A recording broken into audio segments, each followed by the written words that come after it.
South Korea, a country where thousands of foreign workers are already building their future. Factories, manufacturing, high overtime, and strong earning potential. But at the same time, strict system, limited visa options, and tough work culture. So the real question is South Korea actually a smart country for work in 2026? And more importantly, how can you get a work visa? Because the truth is, many people want to come to Korea, but only a few understand how the system actually works. Today, we're going to break down the complete South Korea work visa system, including visa types, jobs, salaries, requirements, and real ground reality. Because if you understand this properly, Korea can become a powerful earning opportunity. First, you need to understand one thing very clearly. South Korea does not have an easy open visa system. Everything is controlled and structured.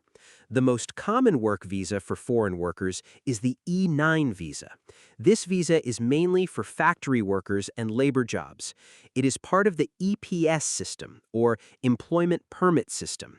Here's how it works. You cannot apply directly. You must apply through your home country's official system. You need to pass EPS-TOPIK, a Korean language test, register in the government system, and wait for job selection.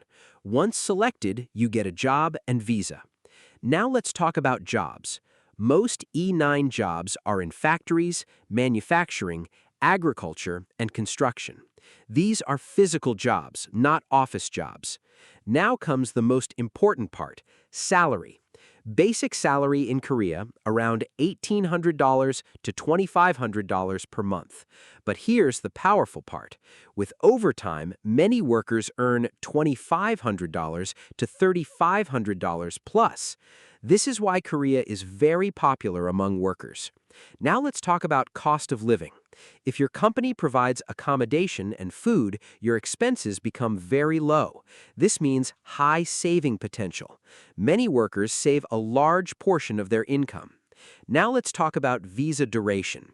E9 visa is usually given for up to 4 years, 10 months. After that, extension or re-entry depends on rules.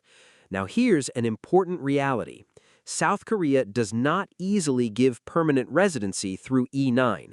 This is a temporary work system. Now let's talk about skilled visas. If you are highly educated or skilled, you can apply for E7 visa, a skilled worker visa. This is for engineers, IT professionals, and technical experts. This pathway is more professional but also more competitive. Now let's talk about the student pathway. Many people come to Korea as students. After studies, they try to convert to work visa, but this path requires planning and Korean language skills. Now here's the biggest mistake people make. They think Korea is easy money, but reality is work is hard, hours are long, and the system is strict. If you are mentally prepared, you succeed. If not, it becomes difficult. Now let's talk about the real strategy. If you want to come to Korea, you have two main options: E9, labor work, or E7, skilled work. Choose based on your profile. Now here's the truth most people don't understand. South Korea is not a luxury country.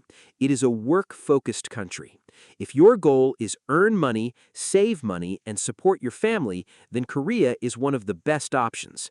But if your goal is easy life, freedom, and long-term settlement, then you need to think carefully. So the final decision depends on you, your mindset, your physical strength, your long-term plan. South Korea is not about comfort. It is about discipline and earning.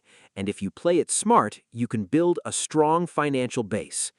If you want deep global analysis and practical insights about countries, visas, immigration, cost of living, jobs, salaries, student pathways, and real-life opportunities, make sure you subscribe to the World Guide, like this video, and share your thoughts in the comments so you can plan smarter for your future.